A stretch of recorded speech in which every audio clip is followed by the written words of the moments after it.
6 चरण के मतदान पूरे हो चुके हैं, अब आखिरी चरण का मतदान बाकी है और उसके बाद 4 जून को परिणाम आएगा।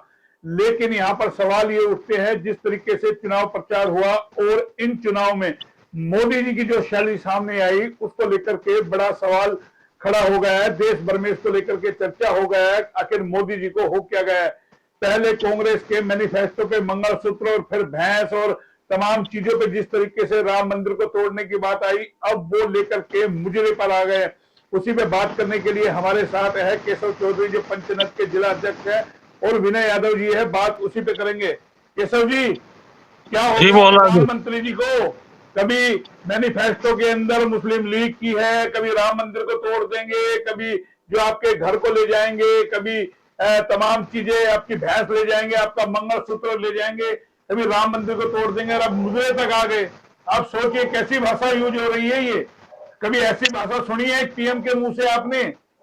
चर्चा का विषय हो गई है देश भर में कि हमारे पीएम को क्या हो गया, कौन सी भाषा। ऐसा चुनाव प्रचार मुद्दों की बात करनी चाहिए थी, देश को विजन बताना चाहिए था, वो नहीं बता पा रहे हैं। मोहनलाल जी, मैं आपको बताऊं, मुजरे शब्द को हमारे यहाँ इस समय दूसरे रूप के अंदर ही आप ले रहे हो, लेकिन जिस स्टेट की भाषा है, जिस स्टेट में वो खड़े हुए थे, मुजरे का अगर सही रूप ले, मुजरे का दूसरा रूप है नाचना।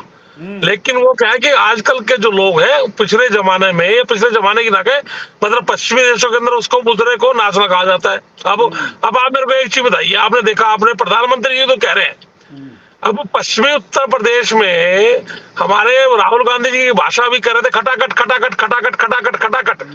खटाखट एक्चुअली वो होता है जो घर के अंदर जो गंडासा होता है, वो भाषा लैंग्वेज का फर्क है। आप देखिए मोहनलाल जी, खटा खट खटा खट खट खट, मतलब खटाखट 1 लाख रुपए आएंगे, वो भाषा का भी आप देखिए दुरुपयोग क्या हो रहा है। तो जिस जगह वो खड़े थे वहां की भाषा में तो मुद्रा कहा गया, लेकिन जो आजकल की जनता है वो उस मुद्रे को कई बार दूसरे नंबर ले जाती है कि मुद्रे को, वैसे तो ये शौकिया पहले नवाबों के टाइम का था, नहीं आप कहाँ जा रहे हैं, मुद्रा देखने जा रहे हैं, तो मुद्रे का दूसरा आपको शब्द गिना जाए मोहनलाल जी, उसको नाचना ही कहा जाता है। अच्छा शब्द है, मतलब आप मानते हो ये अच्छा शब्द है? मोहनलाल जी, पीएम को अगर मोहनलाल जी, आपसे कोई कह दे, आपसे कोई कह दे केशव जी आप मुद्रा देखने गए थे, आपको अच्छा लगेगा? मोहनलाल जी, जिस प्रदेश में वो खड़े थे, जिस प्रदेश में वो स्टेज के ऊपर वो भाषण हो रहा था, वो उसको लैंग्वेज को समझाने का वो तरीका था, उसको आप ये चीज में। अरे भाई वो बोल रहे हैं, बोलो ये इंडी जमात के लोग हैं, अपने वोटों की गुलामी करते हैं, नाचते हैं। अरे भाई जो वोट देता है उसकी गुलामी करनी पड़ती है। तो मोदी का अहंकार नहीं है, मुझे वोट भी दोगे तब भी मैं आपकी परवाह नहीं करूंगा। देखो कांग्रेस तो गुलामी करती है, मुजरा करती है, तो मतलब यानी कि आपको वोट भी दे और आप किसी की कदर भी ना करो और शब्द भी ऐसे यूज करो मुजरे वाले। आखिर मैं पूछ रहा हूँ ये हो क्या मोहन गया है? क्या तेज गर्मी का असर है, या लगता है आसमान में 44-45 डिग्री वो असर कर गया, कहीं ज्यादा बोलना कुछ चाहते हैं, निकलता कुछ है, या उम्र हो गई है? आपको क्या लगता है? मोहनलाल जी, ऐसा कुछ नहीं है। मैं आपसे दोबारा फिर कह रहा हूँ कि चलिए, मैं कहता शब्द उन्होंने उपयोग कर दिया, उसका डिसाइड कौन करेगी? जनता ही करेगी ना।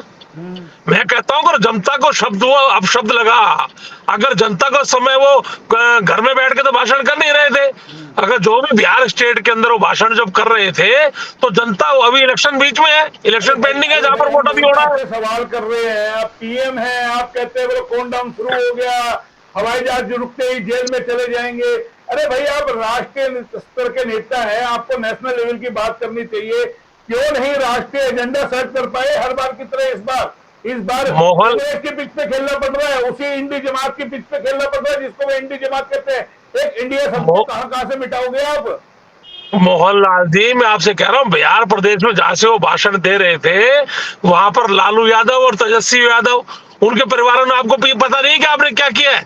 उनमें मुकदमे चल रहे हैं, उनमें मुकदमे चलने के बाद नौकरियों में नाम पे उन्होंने जमीनें अपने नाम लोगों के लिखवा ली है, वो सब तो मोहनलाल जी सबके सामने है। अरे मैं केशव ये कह रहा हूँ, अपने मुद्दे गिनाए ना, आप अपना विकास करें गिनाए। अरे तो मोहनलाल जी, आप मेरी बात सुनिए, 10 साल के अंदर भाई जनता आपके को। पास 10 साल के मुद्दे हैं नहीं, और आप एंड बैंड बात बोल रहे हो, तो कितने शर्म सर। अरे एक ही आदमी बच्चा चलता है, शर्म आ रहा है उसको, जिसको मुजरा नहीं पता तो उसको भी पता चल गया। वो बच्चा पूछ रहा है पापा मुजरा क्या होता है, हमारे पीएम कह रहे हैं बोलो मुजरा करेंगे, तो मुजरा शब्द देखिए आप शब्द मोहनलाल जी, गिर गया, भाषा का शब्द कहां तक गिर गया? पीएम की भाषा मोहनलाल जी, आप सुनिए, मैं आपको बताता हूँ, जिस प्रदेश के अंदर जहां पे भी प्रधानमंत्री खड़ा होता है, जो भी बड़ा नेता को भाषण करता है, तो यही होता है।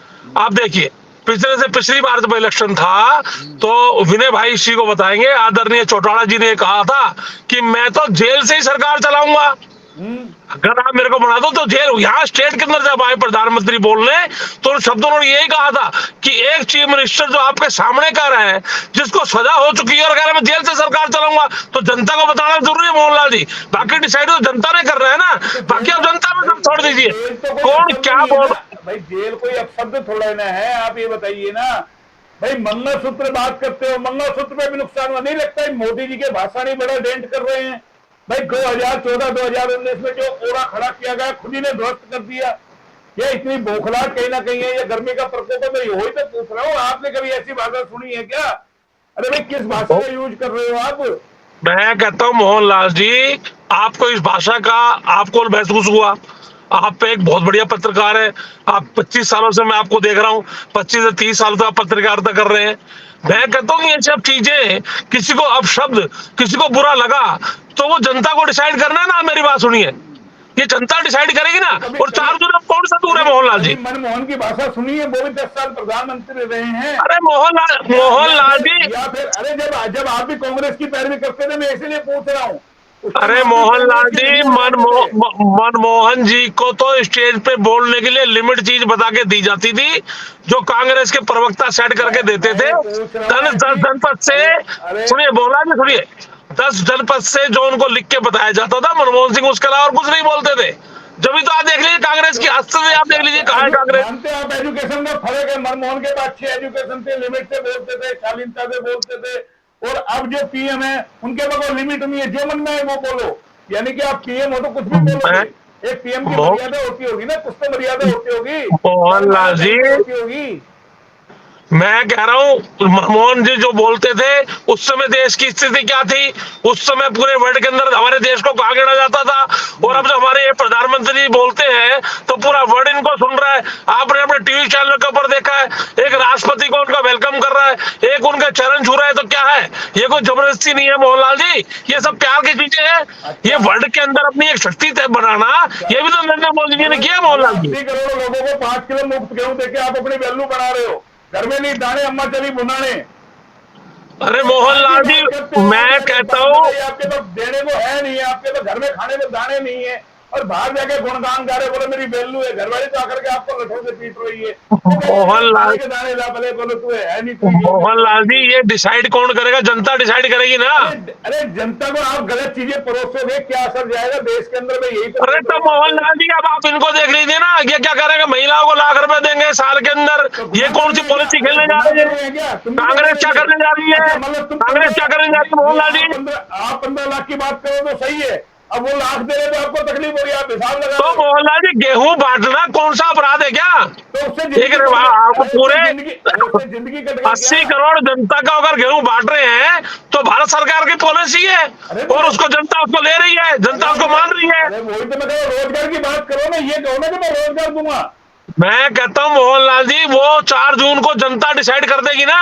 4 जून को आप सुनिए, विनय जी को ले लेते हैं। विनय जी, जी जी जी जी भाषा जी, पे है, एक पीएम की भाषा आपको लगती है जिस तरीके की पूरे चुनाव में हमको सुनने को मिली, अलग अलग तरीके से कांग्रेस आपका राम मंदिर तोड़ देगी, कांग्रेस मुस्लिमों को दे देगी, कांग्रेस आपके जो है मंगलसूत्र को ले जाएगी, आपको भैंस को ले जाएगी। अरे 6 चरण हो गए, चोट बड़ी लग गई, 7वें चरण में सुपड़ा साफ हो जाए कहीं। जिस तरीके की हवाएं, जिस तरीके का मीडिया का रुख बदला है, जिस तरीके से लोगों में एक गुस्सा कहीं ना कहीं है कि एक पीएम की भाषा और एक शैली किस तरीके की संसार करने वाली है। मोहन जी देखिए, हमारे माननीय प्रधानमंत्री जी को एम नाम का फोबिया हो गया है, क्योंकि वो शुरू दिन से जब से आए हैं सत्ता के अंदर, वो मोदी मोदी मैजिक मैजिक, उनको ये नारे सुनने की, अपने चारों इर्द गिर्द इस तरह की लॉबी को स्थापित करने की आदत हो गई है। उनका दिल, दिमाग और आंखें केवल उसी चीज को सुनना चाहती है और देखना चाहती है। इसलिए आप देखिए, वो एम नाम के फोबिया से बाहर नहीं निकल पाए, क्योंकि इस बार जनता कोई भी मोदी मोदी के नारे नहीं लगाती है। पहले वो अपने आदमी भेजते थे, चारों साइड इस तरह का माहौल क्रिएट किया जाता था, उन लोगों के जहां संगे बाकी जनता भी आ जाती थी। अब वो नहीं हो रहा, उनकी खुद की पार्टी के लोग समझने लग गए, इसलिए सब साइलेंट बैठ गए हैं। क्योंकि जिस तरह का हाल उन्होंने अपने पार्टी के अच्छे सीनियर सुलझे हुए बढ़िया नेताओं का किया है, सबको साइड लाइन ठिकाने लगाया, खुड्डे लाइन लगाया या उनको दबा कर रखा है। तो एक माननीय प्रधानमंत्री अपने से सीनियर भाजपा के नेताओं को माड़ा के अंदर घुसने तक नहीं देते हैं, तो इससे उनकी मानसिकता और सोच का वही पता चल जाता है। इसके बाद की सारी बातें बेमानी हो जाती है। अब एम आप देखिए, मंगलसूत्र एम, मोदी मैजिक चलता था, मोदी मोदी वो एम से था। अब मैनिफेस्टो एम से, मीडिया पे सवाल उठाने लगे एम से। तो इस तरह के कितने एम हैं जिनमें मोदी जी फंसे हुए हैं। वो केवल एक चीज सुनना चाहते हैं, एम फॉर मतलब मोदी जी, मैं यानी कि उनमें मैं उनके अंदर मैं और अहंकार इतना भारी हो गया है, अब वो उससे बाहर नहीं निकल पा रहे। अब उनको अगर कोई सच्ची बात भी समझाता है बताता है ना, तो वो उनको बुरी लगती है। और यही वजह रही कि इस बार उनके जो अधिकारी थे, कर्मचारी थे या उनके सलाहकार थे, वो उनको कोई बातें समझा नहीं पाए, क्योंकि वो समझना नहीं चाहते। वो केवल वही सुनना देखना चाहते हैं जो उनको अच्छा लगता है, इससे बाहर वो नहीं निकल पा रहे। और आप बात करें मर्यादा की, या फिर जो बोले उनसे एंटी, उनसे खुन्नस निकाल लिए, या बात करें अब मर्यादा की, तो मर्यादा का राजनीति में इतना बड़ा हनन कभी नहीं हुआ जितना कि अब हमारे माननीय मोदी जी के प्रधानमंत्री बनने के बाद, और खासकर इस योजना में हुआ जब उनको डर सताने लगा है। आप सत्ता से बाहर हो रहे हैं, जनता मैनिपुलेट हो गई, आपके फेवर में नहीं है, तो वो इस डर से इतने बौखला गए हैं कि उन्हें खुद नहीं पता होता कि वो बोल क्या रहे, उसका अर्थ क्या निकलेगा। ये सबसे बड़ी दिक्कत है। बात पढ़े लिखे अनपढ़ की नहीं है, अनपढ़ लोग भी सत्ता पे राज करते हैं, मगर वो देश हित के लिए जनता में प्रिय होते हैं, उनके काम करते हैं। मोदी जी जनता के मुद्दों से सरोकार नहीं है, एम से मुद्दे से कोई सरोकार नहीं है उनको।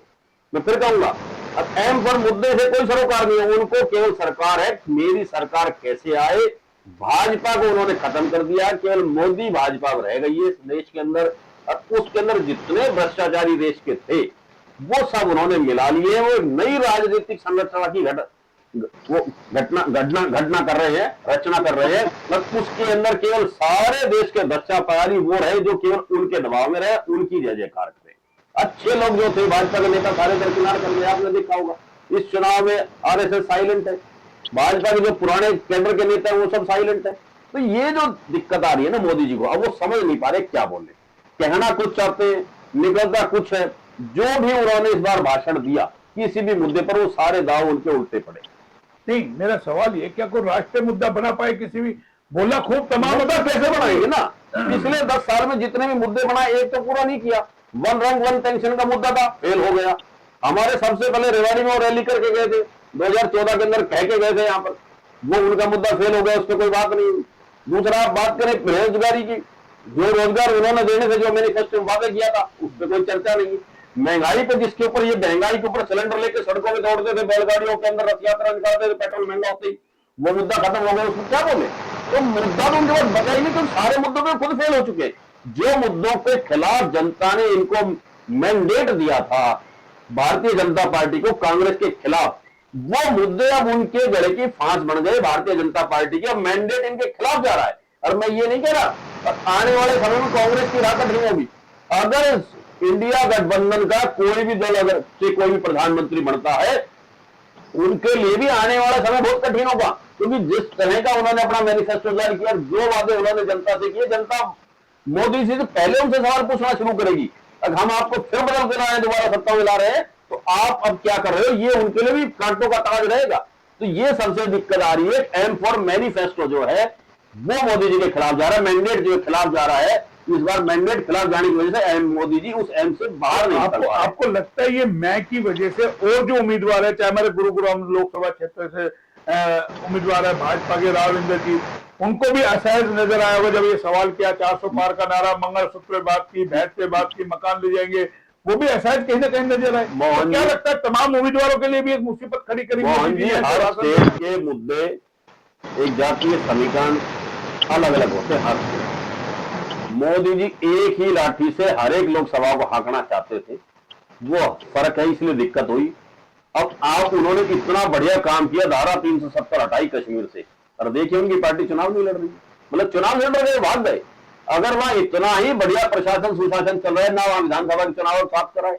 अरे इतने लंबे समय से जनता इंतजार कर रही है विधानसभा के चुनाव की, आप कराने की हिम्मत क्यों नहीं कर रहे? बाद में कराएंगे क्यों? आप सरकार के ऊपर जनता पे आप पैसे का वोट डाल रहे हैं, व्यवस्था का वोट डाल रहे हैं। जब लोकसभा के साथ और जगह चुनाव हो रहे हैं विधानसभा के, तो वहां विधानसभा चुनाव होने में क्या दिक्कत थी? पर डर है ना हर चीज का। ये लंबा जो 7 चरण का चुनाव इन्होंने इसलिए किया था, अब ये चेक कर रहे हैं, देख रहे हैं। अब आप देखिए ना, वोट परसेंटेज बढ़ गया। चुनाव आयोग आंकड़े मैच नहीं कर रहे हैं।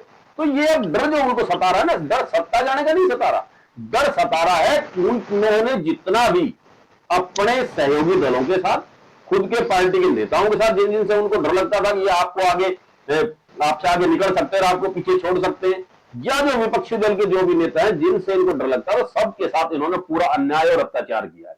मैं नहीं कहता घोटालेबाज को अंदर मत डालो, उसका भी एक सिस्टमिक प्रक्रिया होती है। आप अपने आप को जब संसाधित कर सकते हो, जब आपकी पार्टी में अगर कोई घोटालेबाज चला गया तो पास साफ हो गया, उसकी ईडी सीबीआई रेड बंद हो गई, उसका काम हो, उसका आप क्लीन चिट दे देते हो। मगर जो आपकी हाँ में हाँ ना मिला, केवल वो घोटालेबाज बच गया। ये जो दोहरी मानसिकता इन्होंने जो पैदा की ना लोगों के दिमाग में, ये सबसे ज्यादा दिक्कत इनकी पार्टी के नेताओं को हो रही है, क्योंकि मोदी की गाइडलाइन के खिलाफ वो बोल नहीं सकते, और अगर मोदी की बातों के पक्ष में समर्थन करते तो जनता उनके खिलाफ हो जाती है, वो सच्चाई नहीं है, तो झूठ का साथ देना पड़ता है उनको। नहीं, जैसे जैसे मेरा सवाल है ना, राव इंद्रजीत के लिए अग्निवीर का मुद्दा, अहिर रेजिमेंट का, दोनों मुद्दे गले की फांस बन गए। मैं वही तो कह रहा हूं, किया गया, जवाब किया गया, उनकी पार्टी में है नहीं तो वो कैसे गए, और बब्बर ने इस चीज को एक्सेप्ट कर लिया कि हम आएंगे तो फाड़ करेंगे। मैं वही कह रहा था कि मोदी जी की गाइडलाइन के खिलाफ बोल नहीं सकते, और उन्हें पता है कि ये गलत है बात, मगर अगर वो गाइडलाइन के खिलाफ बोलते हैं तो पार्टी उनको ठिकाने लगा देगी, और अगर उसका विरोध करते हैं, सही मुद्दे पे सच्चाई पे आते हैं, तो फिर वैसे दिक्कत होती है। केसर भी कुछ केसर भी क्या कहेंगे बताइए? आपको नहीं लगता है मुद्दे डेंट करके भाई आप पार्टी में उभरने नहीं देंगे, सबकी टांग खिंचाई करेंगे? मोहनलाल जी, मोहनलाल जी देखिए मैं आपको बताता हूँ, पूरे हिंदुस्तान के लिए छठे दौर का इलेक्शन कंप्लीट हो चुका है। आप और हम वही चीजें बातें करते हैं कि जो हम टीवी के अंदर देख रहे हैं, मीडिया बता रहा है। अपने बात करते हैं अपने हरियाणा की 10 सीटों की। देखिए देखिए देखिए, आप अपने हरियाणा पे आइए ना, छोड़िए, मैं कहता हूँ पूरे देश की। भाई जब तो आपके वही कह रहा हूँ, वही मोहनलाल जी, मैं वही कह रहा हूँ, हमारे हरियाणा में 10 की 10 सीटों पे इलेक्शन हो चुका है, और कोई चाहे इलेक्शन का कोई कैंडिडेट हो, चाहे हमारे राव साहब भी हो, उन्होंने सबसे ये कहा कि मोदी की गारंटी पे इलेक्शन लड़ रहा हूँ, सिर्फ मोदी के अलावा कोई मेरे को बात नहीं, सिर्फ मोदी की गारंटी है, मोदी के नाम पे मुझे वोट दीजिए। और मैं आपको दावे से कहता हूँ मोहनलाल जी, 1,60,000 वोटों से अधिक वोटों से राविंदर सिंह जीत रहे हैं। तो क्या अग्निवीर का मुद्दा चला क्या? आप मेरे को बताइए, अग्निवीर का मुद्दा अगर राजबब्बर जी ने उठाया, परिणाम आएगा जब सामने ना, लेकिन उस गारंटी मोहनलाल जी मैं कह रहा हूँ सिर्फ एक सीट पे, मोहनलाल जी सिर्फ दीपेंद्र हुड्डा की सीट पे थोड़ी सी पेच फंसा हुआ है, वरना आपके चैनल के माध्यम से मैं दोबारा कह रहा हूं कि 9 सीटें भारतीय जनता पार्टी 100% 1 लाख वोटों के मार्जिन से जीतने जा रही है मोहनलाल जी। ये सब चीजें जनता ने डिसाइड करनी है, हाँ पर हमने नहीं। मैं कहता अग्निवीर का मुद्दा नहीं लगा, जनता वोट ना करे भारतीय जनता पार्टी को। अगर प्रधानमंत्री किसी भाषा का भी उनको अच्छा नहीं लगा तो वोट ना करे भारतीय जनता पार्टी को। फिर इतने बौखलाए क्यों परेशानी हो रही है? अरे जब आप मोहनलाल जी काम कर रहे हैं, फिर ऐसी भाषा किस लिए? फिर क्यों मुझे तक आप आ जाते हो? फिर ऐसी भाषा का क्यों? मतलब मानते देश ऐसी भाषा सुनना पसंद करता है? इसके बाद आप मोहनलाल जी, मैं आपसे दोबारा कह रहा हूं कि बिहार प्रदेश के अंदर जो स्टेज पर जहां वो भाषण कर रहे थे, जहां उनकी रैली थी, वो मुद्रे का शब्द आप सुने, हरियाणा के अंदर वो आए तो उन्होंने क्या लैंग्वेज थी वो आपने एक बार में चलाई, उन्होंने ये शब्द कहा कि धाकड़ हरियाणा, मैं भी धाकड़ हरियाणा का हूं, तो लैंग्वेज को बताने का फर्क था। धाकड़ को शब्द गलत है क्या? बुलडोजर फेर देंगे मंदिर पे, बंद कर देंगे मंदिर को। अरे मोहनलाल जी, आप किसी को, मोहनलाल जी आप हरियाणा में हो या बिहार में हो, बिहार में उन्होंने मिला सब। अरे आप मॉडर्न टाउन में हो, आपके घर के सामने मंदिर बन रहा है, कांग्रेस ने बंद किया गया उस मंदिर को। अरे आप कैसी भाषा यूज कर रहे हो? अरे मोहनलाल जी, वो मंदिर, आप मेरी बात सुनिए, वो सबके सामने पूरा देश जानता है। जब मंदिर बन रहा था, जब मनु सिंघवी, कपिल सिब्बल, और उन्होंने कहा ना कि हमारे को इसका टाइम नहीं चाहिए, हमारे को मंदिर का भी कभी हमारे को जरूरत नहीं है, सुप्रीम कोर्ट में वकालत करने के लिए, वो पूरा देश देखा मोहनलाल जी। कांग्रेस ने मोहनलाल जी, कांग्रेस ताला किसने खुलाया था मंदिर का? राजीव गांधी ने खुलाया था ना। अरे मोहनलाल जी, अरे मोहनलाल जी, वो ताला खुलवाने के बाद क्या हुआ? ताला खुलवाने के बाद क्या हुआ मोहनलाल जी? अरे इससे पहले भी आपकी सरकार रही है ना, क्यों नहीं करा? मोहनलाल जी इस सरकार में तो, अरे मोहनलाल जी वोट नहीं मिल रहे तो फिर नए लांछन लगा दो। अरे मोहनलाल जी, धारा 370 BC में हटी और अपना मंदिर भी इसी राज्य में बना, और भी सब काम हुआ। घाटी में चुनाव क्यों नहीं लड़ रहे भाई? 3 सीटें हैं, वो भी चुनाव नहीं लड़ रहे घाटी में, क्यों क्यूट करके? अगर इतना आपका हो रहा है, डंका इतना बज रहा है, विले जिले भी जिक्र किया ना, अरे हरियाणा की बात मोहन करें, हरियाणा में आपके बताइए कौन से उम्मीदवार को धक्के देके नहीं भगाया? खट्टर साहब की खुद की क्या हालत हुई है पता है ना आपको? जो मोहनलाल जी, आप ना मुद्दे में वोट मांग रहे हैं। आप मोहनलाल जी कई बार ऐसी बातों को ऐसी बातों का उपयोग करते हैं। किसी ने मनोहर लाल खट्टर जी ने कभी किसी मंच पे कहा क्या मेरे को धक्के देकर भगा दिया गया, या किसी पंजाबी समाज के किसी व्यक्ति ने कहा क्या धक्के देकर भगा दिया? मैं फिर आपसे कह रहा हूं, मैं फिर मोहनलाल जी इसी उसी वीडियो को आप इसी डिबेट में चलाएं। नंबर 2 मैं आपसे कह रहा हूं, फिर दोबारा आपसे दावे से कह रहा हूं कि हरियाणा के अंदर पूरे सबसे ज्यादा वोटों से मनोहर लाल खट्टर जी जीतेंगे, और 4 जून के बाद जो भी रिसेटलमेंट अब हमारे यहाँ का होगा मंत्रिमंडल का, तो सबसे बड़ा होता आदरणीय हमारे मनोहर लाल जी को मिलेगा। तो कौन से किसको भगा दिया, किसने क्या कर दिया, मोहनलाल जी पर बात कहने की है। वन टाइम जो जीतेगा उसको होगा। जो तीसरी बार राव इंद्रजीत की अब जीत मांग रहे हैं कि वो भारी बहुमत से जीतेंगे, उनको नहीं मिलेगा मंत्रिमंडल में जगह। बिल्कुल मिलेगा, क्यों नहीं मिलेगा? जब दक्षिणी हरियाणा के जब वो जीत कर आएंगे तो बिल्कुल उनका मिलना चाहिए, उनका भी अगर दक्षिणी। मोहनलाल जी मैं भी नहीं दिया। मोहनलाल जी मैं भी दक्षिणी हरियाणा के रहने वाला हूँ। मैं चाहूंगा कि राव साहब को बढ़िया पद मिले, हम इस बात का कैबिनेट में जाए, हम तो पर ये शीर्ष नेता तय करना है ना मोहनलाल जी, मैं और आप थोड़ा डिसाइड करेंगे। हम चाहते हैं हमारे राव साहब को बढ़िया पद अगर मिलेगा तो बढ़िया इलाके में काम होगा ना मोहनलाल जी, कैबिनेट मंत्री मिले, हमें क्या हो रहा है? की बात कर रहे हैं, उनको तो भी चश्मा चल रहा है कुल मिलाकर के। केशव जी को तो नहीं, मोहन जी हंस भी रहे हैं, उनको पता नहीं है कि शैली गलत है, भाषा गलत है। मोहन जी मैं बताऊं, चुभती है वो भाषा हर किसी को। क्या पीएम की भाषा नहीं हो सकती। मोहन जी क्या दिक्कत है? क्लास के मॉनिटर के आगे सारे स्टूडेंट नतमस्तक बोल नहीं सकते, उनके दायरे से औकात से बाहर की चीजें हैं ये। अब जो इनके जिन भी नेता को भाजपा के जो है आप वोटर समझ लीजिए, या उनके एजेंट समझ लीजिए, या उनके सपोर्टर समझ लीजिए, या पदाधिकारी समझ लीजिए, ये उनकी एक मजबूरी है। अब वो सच को सच नहीं कह सकते, ये उनकी एक मजबूरी है। उनकी मतलब एक दिल से तो वो चाहते हैं, बहुत कुछ कहना चाहते हैं, उसको कैमरे के बाहर बहुत कुछ कह देंगे, पब्लिक में कह देंगे, परिचर्चा, पर ये उनकी इतनी बड़ी मजबूरी है, अब वो ऑन रिकॉर्ड कुछ नहीं कह सकते वरना पापा जी नाराज हो जाएंगे। ये सबसे बड़ी दिक्कत है। तो ये मजबूरी के चलते इनको सब कुछ कहना पड़ता है, मानना पड़ता है, सहना पड़ता है। मैं इनकी दर्द को समझता हूं।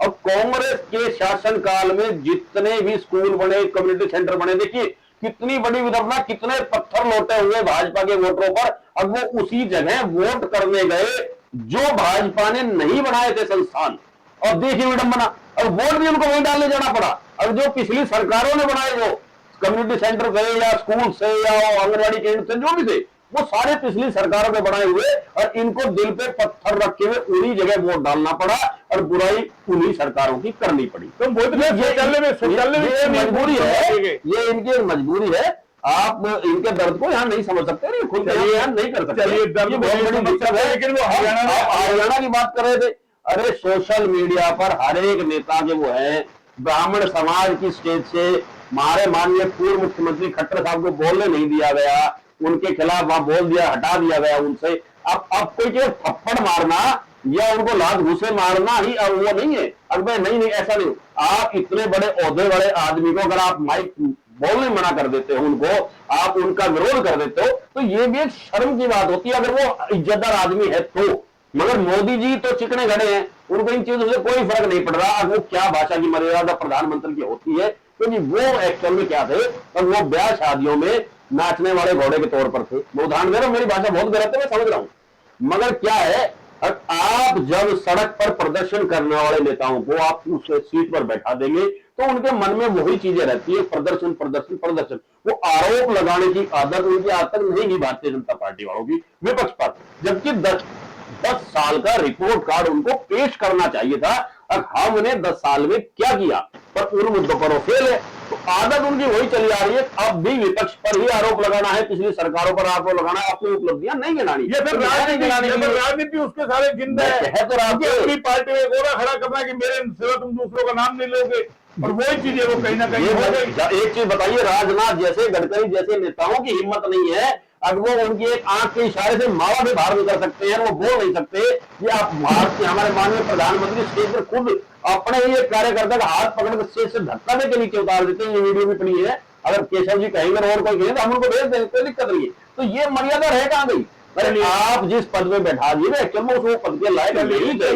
ये सबसे बड़ी दिक्कत है। वो पद के लायक देखिए, नहीं थे। गरिमा बहुत बड़ी चीज होती है, तो तमाम दोनों मेरे साथ जुड़े, पद की गरिमा को हर आदमी को रखना चाहिए। अगर हम मीडिया में हैं तो हमें भी अपनी भाषा का संयम कहीं ना कहीं रखना चाहिए, तभी लोग पसंद करेंगे। लेकिन पीएम की जो भाषा है, जिस तरीके से उसको लेकर के आज बच्चे बच्चे में ऐतराज है, घरों के अंदर लोग कहीं ना कहीं सुनना नापसंद करते हैं कि ऐसी भाषा जिस तरीके से यूज की जा रही है और जिस तरीके से बोला जा रहा है। तमाम आप दोनों मेरे साथ जुड़े, बहुत बहुत धन्यवाद। फिर आएंगे नए अपडेट पे, तब तक के लिए नमस्कार।